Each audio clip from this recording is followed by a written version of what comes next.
കർത്താവിൻ്റെ അതിപരിശുദ്ധ നാമം വാഴ്ത്തപ്പെടുമാറാകട്ടെ. ഒരിക്കൽ കൂടി നിങ്ങളുടെ മുൻപിലെത്തുവാൻ കർത്താവ് എന്നെയും സഹായിച്ചതിനെ ഞാൻ ദൈവത്തിന് നന്ദി പറയുന്നത്. കഴിഞ്ഞ ദിവസം നാം കേട്ടതിൻ്റെ തുടർച്ചയായ ഭാഗമാണ് ഇന്ന് നാം കേൾക്കാനായി പോകുന്നത്. ദൈവവചനം വായിക്കുമ്പോൾ നാം തൻ്റെ മുഖം കണ്ണാടിയിൽ കാണുന്നത് പോലെ കർത്താവ് നമ്മളെക്കുറിച്ച് എന്താണോ ആഗ്രഹിക്കുന്നത്, നാം എങ്ങനെയാണ് ആയിരിക്കേണ്ടത് എന്നത് നമുക്ക് ദൈവവചനത്തിൽ നിന്ന് മനസ്സിലാക്കുവാനായി സാധിക്കും. ഈ മെസ്സേജ് നിങ്ങൾക്ക് ഏറെ പ്രയോജനമായിരിക്കുന്നു എന്ന് ഞാൻ വിശ്വസിക്കുന്നു. തുടർന്ന് നമുക്ക് മെസ്സേജിലേക്ക് പോകാം. ശ്രദ്ധയോടെ കേട്ടാട്ടെ. ഞാൻ നിങ്ങളോട് പറഞ്ഞു നിങ്ങൾ പുതിയത് അനുഗ്രഹങ്ങൾ അനുഭവിച്ചുകൊണ്ടേയിരിക്കും. കഴിഞ്ഞ ദിവസം ദൈവദിനം വായിച്ചപ്പോഴും കഴിഞ്ഞ ദിവസം ഞാൻ ഗൂഗിൾ ചെയ്ത സമയത്ത്, ഇന്റർനെറ്റ് കയറി നോക്കിയ സമയത്ത് ഒരു കാര്യം മനസ്സിലായത്, അബ്രഹാം സമൃദ്ധിയിൽ ഇരിക്കുമ്പോഴാണ് അബ്രഹാമിനോട് ദൈവം പറഞ്ഞത്, ഹൂർ എന്ന പട്ടണത്തെ വിട്ടിട്ട് നീ എന്ത് ചെയ്യണം, ഞാൻ കാണിപ്പാനിരിക്കുന്ന ദേശത്തേക്ക് വരണം. എപ്പോഴാണ് ദൈവം പറഞ്ഞത്? അബ്രഹാം സമൃദ്ധിയിലിരിക്കുമ്പോൾ. നിങ്ങൾ അബ്രഹാമിൻ്റെ സ്വന്തം വീടെന്ന് പറഞ്ഞ് ഗൂഗിൾ ചെയ്ത് നോക്കിയാൽ, നെറ്റ് കയറി നോക്കിയാൽ ഒരു കാഴ്ച കാണാം. അബ്രഹാം വിട്ടേച്ചു പോകുന്ന വീട് 200 ബെഡ്റൂം ഉണ്ടായിരുന്ന വീടായിരുന്നു. എത്രയാ? 2 അല്ല, 4 അല്ല, 10 അല്ല, 100 അല്ല, 200 ബെഡ്റൂം. എത്ര കൊല്ലം മുമ്പ്? 3000 കൊല്ലങ്ങൾക്ക് മുമ്പ്. ഇനി അതിനേക്കാൾ, ഞാൻ ചുമ്മാ പറഞ്ഞല്ല കേട്ടോ, ഗൂഗിൾ ചെയ്താൽ കാണാം, നിങ്ങൾക്ക് നെറ്റ് കയറി നോക്കിയാൽ കാണാം. ആ ബെഡ്റൂമുള്ള വീടെന്ന് മാത്രമല്ല, ഓരോ ബെഡ്റൂമും ബാത്ത് അറ്റാച്ച്ഡ് ആയിരുന്നു. അന്ന് പൈപ്പില്ല അന്നത്തെ സ്ഥിതിയിൽ. ആ പൈപ്പിന് പകരം വെള്ളം ഒഴുകി വരുന്ന ചാനലുകൾ എവിടെ ഉണ്ടാക്കിയിരുന്നവര് ഓരോ ബാത്റൂമിലും ഉണ്ടായിരുന്നു. ബാത്ത് അറ്റാച്ച്ഡ് റൂമുള്ള വീടായിരുന്നു ആർക്ക്? അത് 200 ബെഡ്റൂം. പക്ഷെ വേദപുസ്തകം പറയുക, അബ്രഹാം ദൈവത്തിൽ നിന്നൊരു ശബ്ദം കേട്ടു. അബ്രഹാമിനോട് ദൈവം പറഞ്ഞു, എല്ലാം കളഞ്ഞേച്ച് ഞാൻ കാണിക്കാനിരിക്കുന്ന ദേശത്തേക്ക് വാ. 200 ബെഡ്റൂമുള്ള ആ വീട് കളഞ്ഞേച്ച് അബ്രഹാം ഇതുവരെ കണ്ടിട്ടില്ലാത്ത ദൈവിക ഉദ്ദേശത്തിലേക്ക് കാലു ചവിട്ടാൻ തുടങ്ങി. അതിന്റെ പേരാ വിശ്വാസം. ഒന്ന് ചേർന്ന് കൈയടിച്ചു ആമേൻ പറ.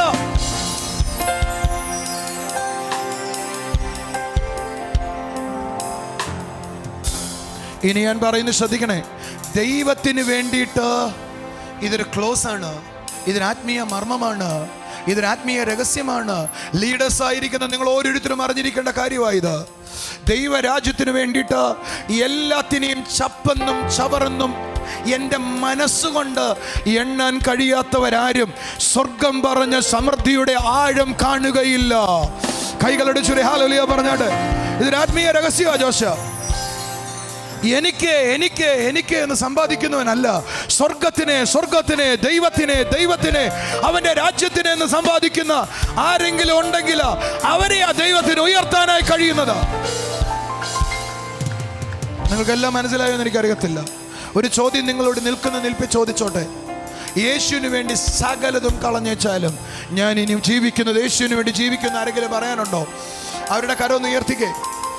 ഏതെല്ലാം പ്രതികൂലങ്ങൾ വന്നാലും, ഏതെല്ലാം പ്രതിസന്ധികൾ എഴുന്നേറ്റാലും ഇനി ജീവിക്കുന്നത് യേശുവിന് വേണ്ടിയാ. എൻ്റെ വസ്തുവകൾ കൊണ്ട് ഞാൻ ദൈവത്തെ സേവിക്കും, ഉള്ളതിൽ നിന്ന് ദൈവത്തിന് കൊടുക്കും. ഞാൻ എൻ്റെ കൈകളിലുള്ളതിൽ ഏറ്റവും ശ്രേഷ്ഠമായത് ദൈവത്തിന് പങ്കുവയ്ക്കും.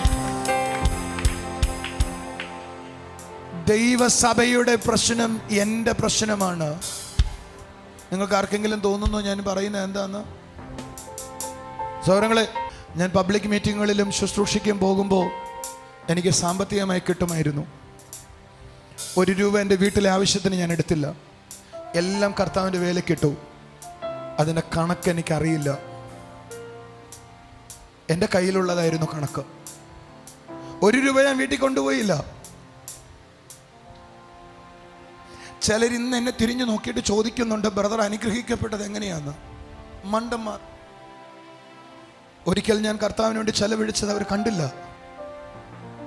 എൻ്റെ ദാരിദ്ര്യമുള്ള സമയത്തും ഒന്നുമില്ലാത്തപ്പോഴും ഞാൻ 1 രൂപ പോലും എൻ്റെ വീട്ടിൽ കൊണ്ടുപോയില്ല. എൻ്റെ ഭാര്യയ്ക്ക് കഴിഞ്ഞ വർഷത്തിന് മുമ്പത്തെ വർഷമാണ് ഞാനൊരു മാല മേടിച്ചു കൊടുത്തത്. അവളുടെ കഴുത്തിലുണ്ടായിരുന്നത് 1 പവൻ്റെ മാലയാണ്. അത് അവളുടെ അനിയത്തി കൊടുത്തതാണ്, ഞാൻ മേടിച്ചു കൊടുത്തതല്ല. എൻ്റെ കയ്യിലുണ്ടായിരുന്ന മുഴുവൻ എൻ്റെ കർത്താവിൻ്റെ വേലയ്ക്ക് വേണ്ടി ചെലവഴിച്ചു. ഒരു ഹല്ലേലൂയ പറയാമോ? അതുകൊണ്ട് ഞാൻ ഇന്ന് കടക്കാരനല്ല കേട്ടോ സഹോദരങ്ങളെ. നിങ്ങളെല്ലാം ജീവിക്കണേക്കാൾ മാന്യതയിലാണ് ഞാനിപ്പോൾ ജീവിക്കാനായി തുടങ്ങുന്നത്. ആമേൻ. എനിക്കൊരു തിയറി മനസ്സിലായി, എനിക്കൊരു രഹസ്യം മനസ്സിലായി. എനിക്ക് മനസ്സിലായ രഹസ്യം, ഒരു ബോള് ഈ ഭിത്തിയിലോട്ട് എറിഞ്ഞാൽ അത് തിരിച്ചു വരുമെന്ന് എനിക്ക് മനസ്സിലായി. അതുകൊണ്ടാണ് നമ്മൾ ആ ഭിത്തിയിലേക്ക് എറിയുന്നത്. ഒരു മാങ്ങ താഴോട്ട് വീണാൽ അത് മേളോട്ട് പോകില്ല, താഴോട്ടേ വീഴത്തുള്ളെന്നറിയാം. അതുപോലെ സ്വർഗത്തിന് വേണ്ടി എന്തെങ്കിലും ചെയ്താൽ 100 മടങ്ങായി തിരിച്ചു വരുമെന്ന് എനിക്കറിയാമായിരുന്നു.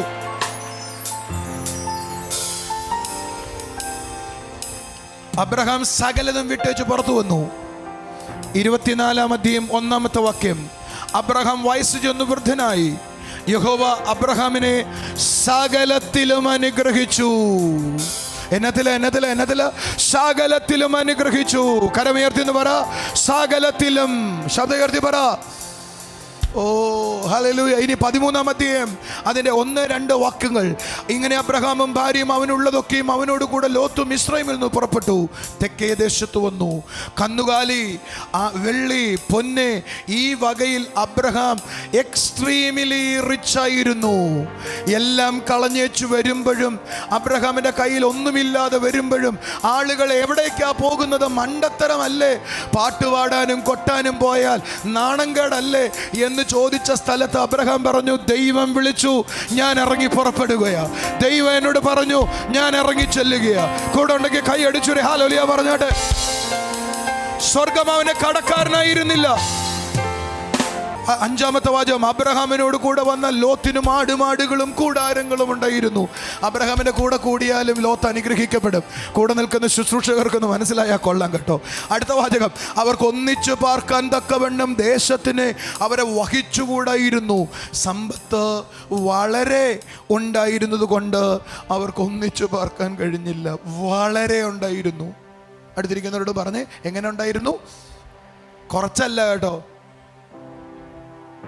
എന്തെങ്കിലും കുറച്ച് തരണേ എന്ന് ദൈവത്തോട് ചോദിക്കുന്ന ഏതെങ്കിലും മനുഷ്യരിനകത്തുണ്ടെങ്കിൽ എന്തെങ്കിലും കിട്ടത്തില്ല ദൈവത്തിൽ നിന്ന്.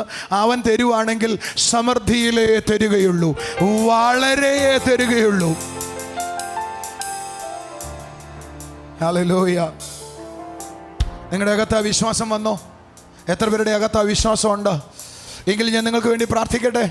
സാമ്പത്തികമായി ഉയർച്ച വരണമെന്ന് ആഗ്രഹിക്കുന്ന സകലരും എന്നോട് കൂടെ എഴുന്നേറ്റ് നിൽക്കുക. സാമ്പത്തികമായ ഒരു ഉന്നതിയിലെത്തണം, അടുത്ത നിലവാരത്തിലേക്ക് വരണം.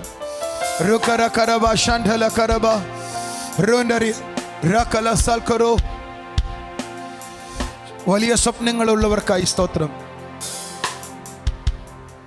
എൻ്റെ സ്വപ്നങ്ങളൊന്നും ഈ ലോകത്തിന് വേണ്ടി ഞാൻ ചെലവഴിച്ചിട്ടില്ല. എൻ്റെ സ്വപ്നങ്ങൾ മുഴുവൻ കർത്താവിൻ്റെ വേലയ്ക്ക് വേണ്ടി എന്തൊക്കെ ചെയ്യാമെന്ന, കർത്താവിൻ്റെ വേലയ്ക്ക് എന്തൊക്കെ ചെയ്യാമെന്ന് ഞാൻ സ്വപ്നം കണ്ടപ്പോൾ സ്വർഗം എന്നെക്കുറിച്ചൊരു സ്വപ്നം കണ്ടു. ജോൺ ദാരുവിന് വേണ്ടി എന്തൊക്കെ ഈ ഭൂമിയിൽ ചെയ്യാം. ആമേൻ. ഹല്ലേലൂയ. ഈ രഹസ്യം മനസ്സിലാക്കാൻ പ്രയാസമാണ്. അതാ യേശു ശിഷ്യന്മാരോട് പറഞ്ഞേ, ഒട്ടകത്തിൻ്റെ ഉള്ളിൽ ഒട്ടകം സൂചിക്കുഴ കയറുന്നത് പോലെയാണ് സമ്പത്തുള്ളവൻ സ്വർഗരാജ്യത്തിൽ പ്രവേശിക്കുന്നത്. മനസ്സിലാക്കാൻ പ്രയാസമാണ്. ഹല്ലേലൂയ. കാരണം എല്ലാം വിട്ടേച്ച് എന്നെ അനുഗമിക്കാൻ കർത്താവിനോട്, ആ ധനവാനോട് പറഞ്ഞപ്പോൾ അവനത് കഴിയുമായിരുന്നില്ല. പക്ഷെ ശിഷ്യന്മാർക്ക് ആ മർമ്മം വെളിപ്പെട്ടു. സകലതും വിട്ടാലും 100 മടങ്ങായി അത് തിരിച്ചു കിട്ടുമെന്ന് മനസ്സിലായി.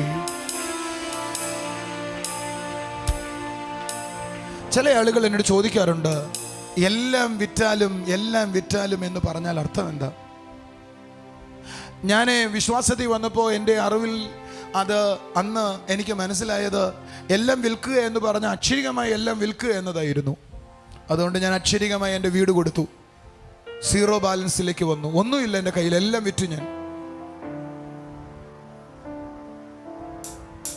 ഞാൻ മനസ്സിലാക്കിയ അതാണ് ആ വാചകത്തിൻ്റെ അർത്ഥമെന്ന്.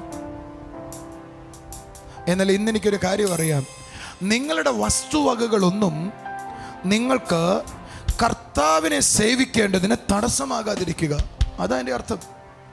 നിങ്ങളുടെ സമ്പത്ത് എന്താകരുത്? നിങ്ങളുടെ ശുശ്രൂഷയ്ക്ക് തടസ്സമാകരുത്. നിനക്ക് ബെൻസ് കാറ് തരാം, പക്ഷെ ദൈവത്തിന്റെ ശുശ്രൂഷയ്ക്ക് അതെന്താകരുത്? പാവപ്പെട്ടവനെ കരുതാൻ അത് തടസ്സമാകരുത്. റോൾ റോയ്സ് കാറിൽ സഞ്ചരിക്കാം, പക്ഷെ താഴെയുള്ള ദരിദ്രനോട് സുവിശേഷം പറയാൻ നിനക്ക് കഴിയാതിരിക്കരുത്. That is attitude. That is attitude. സുവിശേഷ വേലയ്ക്ക് വേണ്ടി എന്തും കളയ. അപ്പനെയോ അമ്മയോ ഉപേക്ഷിക്കാണോ അപ്പോൾ ദൈവം പറഞ്ഞത്? അല്ല. അമ്മയെ ഉപേക്ഷിച്ച് അപ്പനെയോ അമ്മയെയോ വസ്തുവകകളെയോ, വസ്തുവകയെ കുറിച്ച് ഞാൻ എടുത്തു, വസ്തുവക മുഴുവൻ വിൽക്കണം. അങ്ങനെയാണെങ്കിൽ അപ്പനും അമ്മേനെയും കളയണ്ടേ? അക്ഷരികമായി എടുത്താൽ അപ്പനെയും അമ്മയും കളയണ്ടേ യോശ? പക്ഷെ അതിന്റെ അർത്ഥം അപ്പനേക്കാളും അമ്മയെക്കാളും സുവിശേഷ വേലയ്ക്കായിരിക്കണം എന്റെ പ്രാധാന്യം. നമ്മൾ ഏതാ എടുത്തുള്ളെന്നറിയാവോ ബിജു? നമ്മൾ എന്തോ എടുത്ത മൈക്കിൾ എന്ന് പറഞ്ഞു, നമ്മൾ എന്തോ എടുത്തേ? വാസ്തവത്തിൽ നമ്മൾ എടുത്തത് വസ്തുവക മുഴുവൻ കർത്താവിന് വേണ്ടി വിൽക്കണം. ഞാനതങ്ങ് എടുത്തു കേട്ടോ. അതുകൊണ്ട് എൻ്റെ വീടും വസ്തുവൊക്കെ വിറ്റിട്ട് പറഞ്ഞു ഇതെല്ലാം സുവിശേഷ വിലയ്ക്കാന്ന്. ഞാനിനി ആ മണ്ടത്തരം കാണിക്കത്തില്ല. അതിൻ്റെ കാരണം വസ്തുവക വിൽക്കുന്നത് പോലെയാ അപ്പനെയും അമ്മയും ഉപേക്ഷിക്കുക എന്ന് പറഞ്ഞതും. അപ്പനെയും അമ്മയും ഉപേക്ഷിക്കാനാണോ കർത്താവ് പറഞ്ഞേ? ആണോ? അതിൻ്റെ അർത്ഥം നിന്റെ അപ്പനോ നിന്റെ അമ്മയോ നിന്റെ വസ്തുവകയോ സുവിശേഷ വേലയ്ക്ക് നിനക്ക് ബാരിയർ ആകരുത്. നിങ്ങളെന്താ ആമേൻ പറയാഞ്ഞേ? എൻ്റെ അപ്പനും അമ്മയും എൻ്റെ ഒരു സുവിശേഷ വേലയ്ക്ക് വന്നപ്പോൾ അവർ അത്ര നല്ല സുഖമൊന്നും ആയിരുന്നില്ല. ഞാനതിനെ മറികടന്നിട്ട് പറഞ്ഞു, അപ്പൻ പോയാലും കൊള്ളാം, അപ്പൻ വീട്ടിൽ നിന്ന് പുറത്താക്കിയാലും കൊള്ളാം, അമ്മ വീട്ടിൽ നിന്ന് പുറത്താക്കിയാലും കൊള്ളാം, ഇനി മതി, യേശു മതി, ഇനി ജീവിക്കുന്നത് യേശു മതി.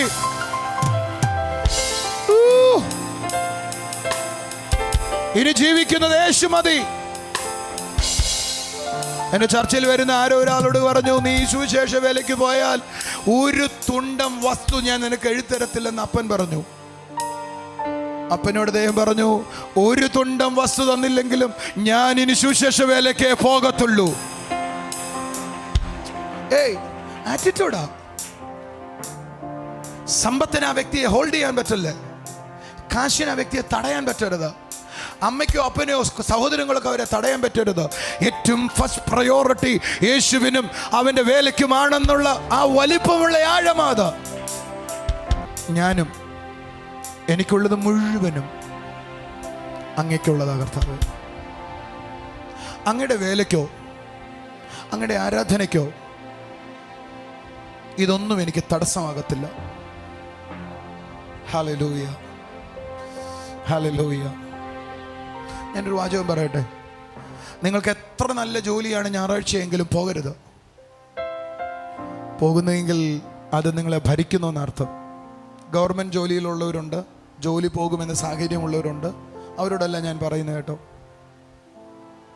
ഈ ഒരാഴ്ച മുഴുവൻ ജോലി കിട്ടിയില്ല, ഞായറാഴ്ചയാണ് ഒരു ജോലി കിട്ടിയത്. ജീവിക്കണമെങ്കിൽ ഞായറാഴ്ച പോയേ ഒക്കത്തുള്ളൂ. ഞാൻ നിങ്ങളോട് പറയാം, അതിനെ ചവറായിട്ട് എണ്ണിട്ട് ആഹാരം കഴിച്ചില്ലെങ്കിലും പള്ളി പോവും.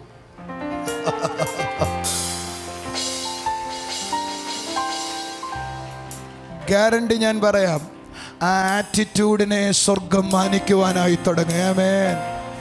കൈയടിച്ചൊരു ഹല്ലേലൂയ പറഞ്ഞാട്ട്. അതിനെയാ ദൈവോധനത്തിന്റെ ആറ്റിറ്റ്യൂഡ് എന്ന് പറയുന്നത്, അതിനെയാ ബോധ്യം. അതാണ് ബോധ്യങ്ങൾ എന്ന് പറയുന്നത്. നിങ്ങൾക്ക് മറ്റൊന്നും തടസ്സമായിരിക്കരുത്, മറ്റൊന്നും നിങ്ങളെ തടസ്സപ്പെടുത്തരുത്.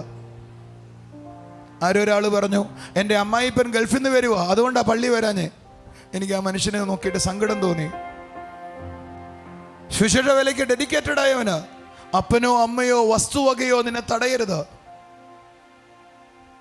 എൻ്റെ കൂടെ ഉണ്ടെങ്കിൽ ഒരു ആമേൻ പറയാവോ? പിശാചി നിങ്ങളെ വഞ്ചിച്ച സ്ഥലം തിരിച്ചറിഞ്ഞിട്ട് പറ, I will stand for him.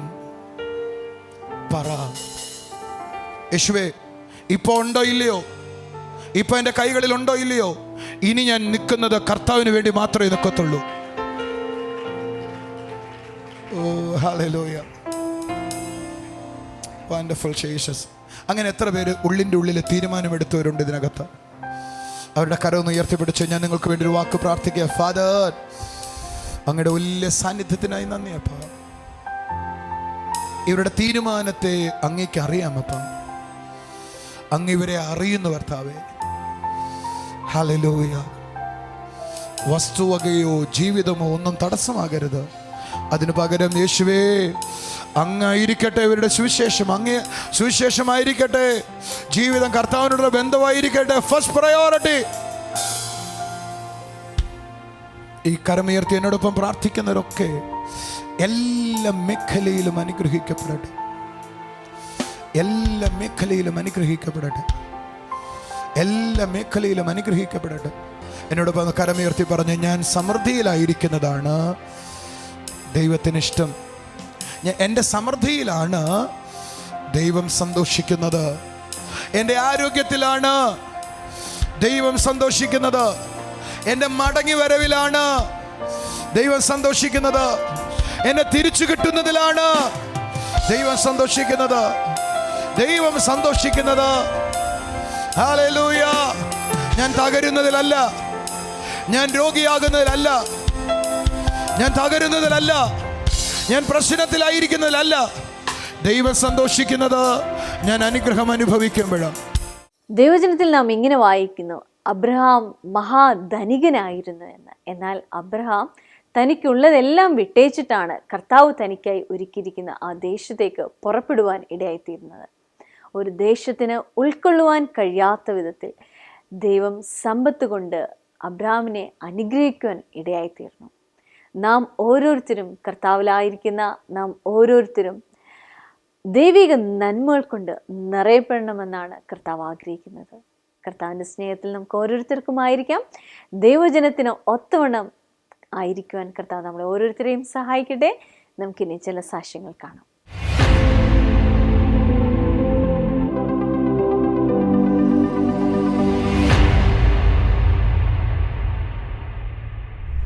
Serial number 12 Kottayam public meeting. ഇദ്ദേഹത്തിൻ്റെ പേര് ഷാജു ചാക്കോ എന്നാണ്. താൻ ഉഴവൂർ, കോട്ടയം ഉഴവൂരിൽ നിന്നാണ് കടന്നു വരുന്നത്. സാധാരണ ഇദ്ദേഹം ഈ മീറ്റിങ്ങുകളിൽ കടന്നു വരുന്നതാണ്. അങ്ങനെ ആയിരിക്കുന്ന സമയത്ത് കഴിഞ്ഞ മാസം 30-ാം തീയതി തനിക്ക് നെഞ്ചിനൊരു വേദനയുണ്ടായി. ഡോക്ടറിനെ കാണിച്ചു. ECG എടുത്തപ്പോൾ വേരിയേഷൻ ഉണ്ടെന്ന് പറഞ്ഞു.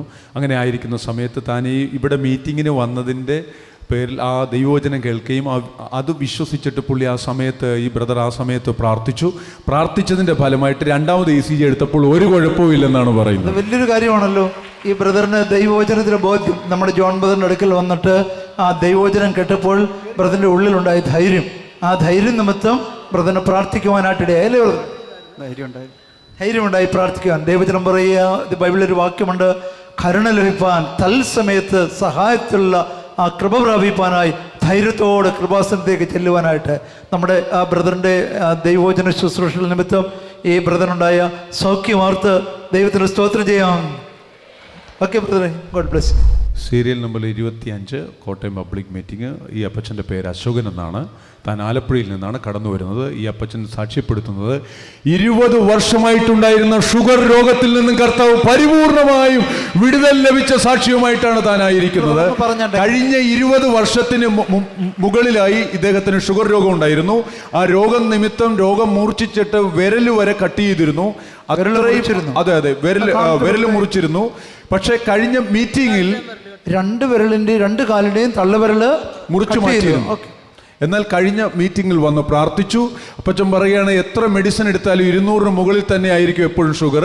എന്നാൽ കഴിഞ്ഞ മീറ്റിംഗിൽ വന്ന് പ്രാർത്ഥിച്ചതിന് ശേഷം പോയി ചെക്ക് ചെയ്തു, 120, 110, 120 ഉള്ളൂ ഷുഗർ. യാതൊരുവിധ കുഴപ്പവുമില്ല. കർത്താവ് അത്ഭുതകരമായിട്ട് വിടുവിച്ചെന്നാണ് സാക്ഷ്യപ്പെടുത്തുന്നത്. ശരിയാണോ ബ്രദറെ? എനിക്ക് കഴിഞ്ഞ 20 വർഷത്തിന് മേളായിട്ട് ഷുഗർ പേഷ്യൻ്റായിരുന്നു ഞാൻ. അത് സംബന്ധമായ ഒത്തിരി ബുദ്ധിമുട്ട് എൻ്റെ ശരീരത്തിലുണ്ട്. എന്നാൽ ബ്രദറിൻ്റെ ഡയബറ്റീസ് മാറി, ഇപ്പം ബ്ലഡ് ഷുഗർ നോർമലായി. അപ്പം ഞാൻ ഇത് ഷുഗർ സംബന്ധമായി തന്നെ കാലിൻ്റെ 2 തള്ളവിരലും കട്ട് ചെയ്യേണ്ടി വന്നു. രണ്ട് മുറിച്ച് കളഞ്ഞിരിക്കുക. ബ്രദറിൻ്റെ നോക്കിയാൽ അറിയാം, 2 കാലിൻ്റെയും തള്ളവിരലുകൾ മുറിച്ച് കളഞ്ഞിരിക്കുകയാണ്. പിന്നെ 2 കാലിലും ചൊറിച്ചിൽ, അസ്ഥികൾക്ക് ജോലിക്കൊന്നും പോകാൻ മേല, തൊഴിലൊന്നും എടുക്കുന്നില്ല. ഇപ്പം വീട്ടിൽ തന്നെ വെറുതെ ഇരിക്കുകയാണ്. അപ്പോൾ കഴിഞ്ഞ 21-ാം തീയതി കോട്ടയം മീറ്റിങ്ങിൽ ഞാൻ വന്ന്, അപ്പോൾ ഞാൻ TV പരിപാടി കണ്ടായിരുന്നു വന്നത്. TV പ്രോഗ്രാം കണ്ടാണ് ഈ ബ്രദർ വന്നത്. അന്ന് വന്നത് അനുഗ്രഹമായി അല്ലേ? ഇപ്പം ബ്രദറിന് സന്തോഷമായി, സൗഖ്യമായി. ഇതൊക്കെ ദൈവം കൊടുത്ത സൗഖ്യത്തിന് കരം ഉയർത്തി ഒരിക്കൽ കൂടി സ്തോത്രം ചെയ്തേ. BA-ക്ക് അഡ്മിഷന് വേണ്ടി ഇത് ചെയ്തിട്ട് അപേക്ഷ കൊടുത്തിട്ട് ലഭിച്ചില്ല, കാരണം മാർക്ക് കുറവായതുകൊണ്ട്. എന്നാൽ കഴിഞ്ഞ മീറ്റിങ്ങിൽ വന്ന് പ്രാർത്ഥിച്ചതിൻ്റെ ഫലമായിട്ട് ആഗ്രഹിച്ച കോളേജിൽ തന്നെ അഡ്മിഷൻ ലഭിച്ചെന്നാണ് സാക്ഷ്യപ്പെടുത്തുന്നത്. Okay brother. ഞാൻ പിന്നെ മോന് വേണ്ടി ഒത്തിരി കോളേജിൽ 4 കോളേജിൽ ആലപ്പുഴയും ചേർത്തലയായിട്ട് സീറ്റിന് വേണ്ടി ബുദ്ധിമുട്ടി. പലരും സമീപിച്ച് പൈസ കൊടുക്കാൻ നിവൃത്തിയില്ലാത്തതുകൊണ്ട് റെക്കമെൻഡേഷന് വേണ്ടി സമീപിച്ചിട്ട് കിട്ടിയില്ല. അവസാനം അവിടെ കോളേജിലുള്ള സ്പോട്ട് അഡ്മിഷൻ എല്ലാം പോയിട്ടൊന്നും കിട്ടിയില്ല. മിനിഞ്ഞാന്ന് യൂണിവേഴ്സിറ്റി വെച്ച് ലാസ്റ്റ് സ്പോട്ട് അഡ്മിഷൻ എല്ലാ കോളേജുകളുടെയും കൂടെ നടന്നു. ഈ ബ്രദർ പറഞ്ഞ് പ്രാർത്ഥിച്ചിട്ട് പ്രാർത്ഥനയുടെ ഫലം കൊണ്ട് മാത്രമാണ് കിട്ടിയത്, അങ്ങനെയല്ലേ ബ്രദറെ?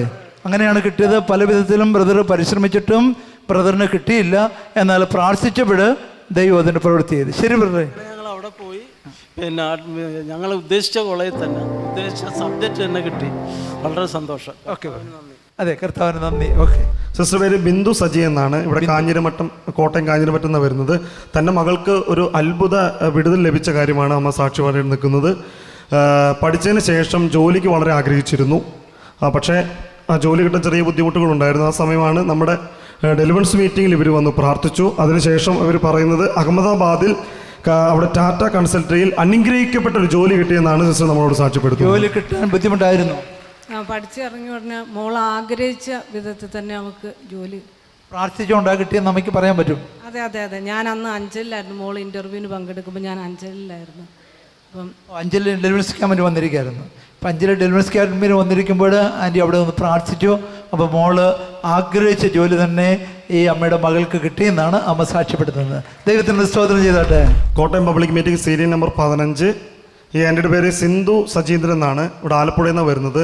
വലിയൊരു അത്ഭുത സൗഖ്യമാണ് നമ്മുടെ പ്രയർ സെൻറ്ററിൽ വിളിച്ചപ്പോൾ കിട്ടിയിരിക്കുന്നത്. അതിൻ്റെ റിപ്പോർട്ടുകളായിട്ടാണ് അമ്മ അവിടെ നിൽക്കുന്നത്. കുട്ടികളുമൊക്കെ ആയിട്ടാണ് അമ്മ വന്നിരിക്കുന്നത്. ഈ കുറച്ച് ദിവസങ്ങൾക്ക് മുമ്പ് അമ്മയ്ക്ക് ആഹാരം കഴിക്കാൻ ബുദ്ധിമുട്ടായിരുന്നു. അപ്പോഴാണ് ഹോസ്പിറ്റലിൽ പോയപ്പോൾ തൈറോയിഡ് വളരെയധികം കൂടിയെന്ന് പറഞ്ഞു. ഇപ്പോൾ ഡോക്ടേഴ്സ് പറഞ്ഞു ഓപ്പറേഷൻ ചെയ്യണമെന്ന് പറഞ്ഞു. പക്ഷേ ഡോക്ടർമാർ പറഞ്ഞ കാര്യമുണ്ട്, ഓപ്പറേഷൻ ചെയ്തിട്ട് ട്യൂബ് ഇറക്കി കഴിഞ്ഞാൽ ആളെ കിട്ടത്തില്ലെന്നാണ് പറഞ്ഞത്. ഓ, അങ്ങനെ പറഞ്ഞിരുന്നോ? അങ്ങനെ ഒത്തിരി ഭാരപ്പെട്ടിരിക്കുകയായിരുന്നു. ആ സമയമാണ് നമ്മുടെ ടി വി സ്ഥിരമായിട്ട് അമ്മ കണ്ട് നമ്മുടെ അഞ്ജലിക്ക് വിളിച്ചു പ്രാർത്ഥിച്ചതിന് ശേഷം ഡോക്ടറെ കണ്ടപ്പോൾ ഡോക്ടേഴ്സ് പറഞ്ഞു തൈറോയിഡ് മാറി, ഇനി ഓപ്പറേഷൻ വേണ്ട എന്ന് പറഞ്ഞു. കണ്ടോ, അതൊരു വലിയ കാര്യമാണ്. ഈ അമ്മയെ ഓപ്പറേഷൻ ചെയ്താലും അമ്മയുടെ ജീവൻ തിരിച്ചു കിട്ടുമോ എന്ന കാര്യത്തിൽ സംശയമായിരുന്നു ഡോക്ടർക്ക്. ഇപ്പോൾ ഡോക്ടറെ കൊണ്ട് ചെയ്യാൻ അസാധ്യമായ കാര്യം നമ്മുടെ ദൈവത്തെ കൊണ്ട് ചെയ്യുവാനായിട്ട് സാധ്യമാണ് എന്നതിന് അമ്മ താണ്ട് ഒത്തിരി തെളിവുകളുമായിട്ടാണ് വന്നിരിക്കുന്ന കുറേ പേപ്പറുകളുണ്ട്. ഡോക്ടർമാർ സൗഖ്യമാകത്തില്ല, ഓപ്പറേഷൻ ചെയ്താലും അത് ശരിയാകത്തില്ലെന്ന് പറഞ്ഞെടുത്ത് അമ്മ ടി വിയിൽ കണ്ട് പ്രാർത്ഥിച്ചപ്പോൾ, അങ്ങനെയല്ലേ, ടി വി കണ്ട് പ്രാർത്ഥിച്ചപ്പോൾ അമ്മയ്ക്ക് പൂർണ്ണമായിട്ട് സൗഖ്യമായി. അങ്ങനെയല്ലേ അമ്മ? എത്ര നാളായിട്ട് ബുദ്ധിമുട്ടുണ്ടായിരുന്നു? ഇപ്പോൾ 3-4 മാസം കൊണ്ടുണ്ടായിരുന്നു. 3-4 മാസമായിട്ട് അമ്മയ്ക്ക് അതുകൊണ്ട് എന്തൊക്കെയായിരുന്നു കാര്യമായി ബുദ്ധിമുട്ട്? ആഹാരം ഇറക്കാൻ പറ്റത്തില്ലായിരുന്നു. അപ്പോൾ ഡോക്ടർ പറഞ്ഞു ഓപ്പറേഷൻ ചെയ്താൽ കിട്ടാൻ പ്രയാസമാണെന്ന് പറഞ്ഞു. ഇപ്പോൾ പെടലിക്ക് തേയ്മാനമുണ്ട് ഒത്തിരി ഒരുപാട്. അതുകൊണ്ട് ആഹാരം കഴിക്കാൻ പറ്റത്തില്ലായിരുന്നു. ഡോക്ടർ പറഞ്ഞു ഓപ്പറേഷൻ ചെയ്താലും ആളെ കിട്ടുന്ന ബുദ്ധിമുട്ടാണ്. നമ്മൾ ചിന്തിച്ച് നോക്കി, അങ്ങനെ ഡോക്ടർ പറഞ്ഞു കഴിയുമ്പോൾ അമ്മയുടെ മാനസിക നിലവാരം എന്തായിരിക്കുന്നു? അങ്ങനെ മാനസികമായി തകർന്നിരിക്കുമ്പോൾ ആ തകർന്ന സ്ഥിതിയിൽ നിന്ന് ഈ അമ്മയെ രക്ഷിച്ച ദൈവം ഇന്ന് നിങ്ങളുടെ ആരെങ്കിലും മനസ്സ് തളർന്ന് ക്ഷീണിച്ചായിരിക്കുന്നെങ്കിൽ നിങ്ങളെ ഓരോരുത്തരെയും സൗഖ്യമാക്കുവാൻ യേശുവിന് അവിടെ വന്നിട്ടുണ്ട്. ഓക്കെ അമ്മേ, നമുക്കൊരു നിമിഷം പ്രാർത്ഥിക്കാം. സ്വർഗീയ പിതാവേ, ഈ പ്രോഗ്രാം കണ്ടുകൊണ്ടിരിക്കുന്ന ഓരോ കുടുംബങ്ങളെയും അവിടുത്തെ കരങ്ങളിൽ ഏൽപ്പിക്കുന്നപ്പാ. യേശുപിജ ദൈവിക നന്മകൾ കൊണ്ട് ഈ കുടുംബം നിറയപ്പെടുമാറാവട്ടെ അപ്പാ. അവിടുത്തെ സമൃദ്ധി അനുഭവിക്കാൻ തക്കോണം ഇടയാവട്ടെ അപ്പാ. Thank you Jesus, thank you Jesus. കർത്താവെ, ഭവനമില്ലാതെ നാളുകളായി അതിനായി ശ്രമിച്ചുകൊണ്ടിരിക്കുന്ന ആ വ്യക്തിനെ അവിടുത്തെ കരങ്ങളിൽ ഏൽപ്പിക്കുന്നപ്പാ. യേശുവിൻ്റെ നാമത്തിൽ കർത്താവെ, പല വഴികളും അവർ ശ്രമിച്ചിട്ടും വഴികളിലൂടെയും ശ്രമിച്ചിട്ടും ഒരിക്കലും നടക്കില്ല എന്ന വിധത്തിലായിരിക്കുന്ന കർത്താവെ കാര്യങ്ങൾ അവർക്ക് മുൻപിൽ തുറന്നു വരട്ടെ അപ്പാ. യേശുപിജ അവിടുത്തെ പ്രവൃത്തിക്കായി നന്ദി പറയുന്ന കർത്താവെ. Thank you Jesus. അവിടുന്ന് ചെയ്തിരിക്കാൻ നന്ദി പറയുന്ന കർത്താവെ. കർത്താവെ, അസാധ്യമെന്ന് കരുതിയ സകലത്തിന്മേലും എൻ്റെ കർത്താവിൻ്റെ ശക്തി വ്യാപരിക്കട്ടെ അപ്പാ. Thank you Jesus, thank you Jesus. കർത്താവെ, കാലിന് മുട്ടിന് താഴെയായിട്ട് കറുത്തിട്ട് നീര് പോലെ ചൊറിയുന്ന ഒരു വ്യക്തിനെ കർത്താവെ അവിടുത്തെ കരങ്ങളിൽ ഏൽപ്പിക്കുന്ന അപ്പാ. യേശുവിൻ്റെ നാമത്തിൽ ആ വ്യക്തി പരിപൂർണമായും സൗഖ്യമാവട്ടെ അപ്പാ. കർത്താവെ, ആ വ്യക്തിയുടെ ശരീരത്തിലായിരിക്കുന്ന ആ നിറം പോലും മാറട്ടെ അപ്പാ. പൂർണ്ണ സൗഖ്യത്തിലേക്ക് ആ വ്യക്തി വരട്ടെ അപ്പാ. Thank you Jesus, thank you Jesus. കർത്താവെ, അവിടുത്തെ പ്രവൃത്തിക്കായി നന്ദി പറയുന്നു. യേശുപിജ അവിടുത്തെ കൃപയ്ക്കായി നന്ദി പറയുന്നു കർത്താവെ. Thank you Jesus. കർത്താവെ, ആക്സിഡൻറ്റിനെ തുടർന്ന് വാരിയിൽ ഇടിച്ചു വീണതിന് നിമിത്തം ശ്വാസം വിടാൻ പോലും വേദന തോന്നുന്ന പ്രയാസത്തിലായിരിക്കുന്ന ആ വ്യക്തിനെ കർത്താവെ, ഒത്തിരി നിരാശയിൽ കർത്താവ് ജീവിതത്തിലേക്ക് മടങ്ങി വരുമോ എന്ന് പോലും ചിന്തിച്ച് വേദനയിലായിരിക്കുന്ന ആ വ്യക്തിനെ അവിടുത്തെ കരങ്ങളിൽ ഏൽപ്പിക്കുന്നപ്പാ. യേശുപിതാ, അവിടുത്തെ സൗഖ്യം വ്യാപരിക്കട്ടെ അപ്പാ. Thank you Jesus, thank you Jesus. അവിടുത്തെ കൃപയ്ക്കായി നന്ദി പറയുന്നപ്പം. വിരലുകളുടെ ഇടയിൽ അഴുകുന്ന പ്രയാസത്തിനെ തുടർന്ന് ആയിരിക്കുന്ന ആ വ്യക്തിനെ അവിടുത്തെ കരങ്ങളിൽ ഏൽപ്പിക്കുന്നപ്പാ. യേശുവിൻ്റെ നാമത്തിൽ കർത്താവേ, ആ വ്യക്തി പരിപൂർണമായും സൗഖ്യമാവട്ടെ അപ്പാ. Thank you Jesus, thank you Jesus. അവിടുത്തെ കൃപയ്ക്കായി നന്ദി പറയുന്നു. എന്നോടൊപ്പം പ്രാർത്ഥിക്കുന്ന ഓരോ വ്യക്തികളെയും അവിടുത്തെ കരങ്ങളിൽ ഏൽപ്പിക്കുന്നു. അവർ പ്രാർത്ഥിക്കുന്ന വിഷയത്തിന്മേൽ എൻ്റെ ദൈവത്തിൻ്റെ കരം ചലിക്കണമേ എന്ന് പ്രാർത്ഥിക്കുന്നപ്പാ. Thank you Jesus, thank you Jesus. കർത്താവേ, അവിടുത്തെ കൃപയ്ക്കായി നന്ദി പറയുന്നു. യേശുപിതാ, കുടുംബങ്ങളെ അനുഗ്രഹിക്കുന്ന പിതാവേ, ദേശത്ത് ഉയർത്തപ്പെടുമാറാവട്ടെ അപ്പാ. ക്രിസ്തുവിനാൽ അനുഗ്രഹിക്കപ്പെട്ടു എന്ന് മറ്റുള്ളവർ പറയുന്ന വിധത്തിൽ കർത്താവേ, അവരുടെ ജീവിതം ഉയർന്നു വരട്ടെ അപ്പാ. Thank you Jesus, thank you Jesus. സ്വർഗീയ പിതാവേ, അവിടെ നിങ്ങളുടെ പ്രാർത്ഥന കേട്ടേനായി സ്തോത്രം. യേശുവിൻ്റെ നാമത്തിൽ തന്നെ ആമേൻ. നാളെ ഇനി കാണുവരെയും കർത്താവ് നമ്മൾ ഓരോരുത്തരെയും അവൻ്റെ ചിറയും കീഴും മറിച്ചുകൊള്ളട്ടെ. God bless you. ആമേൻ.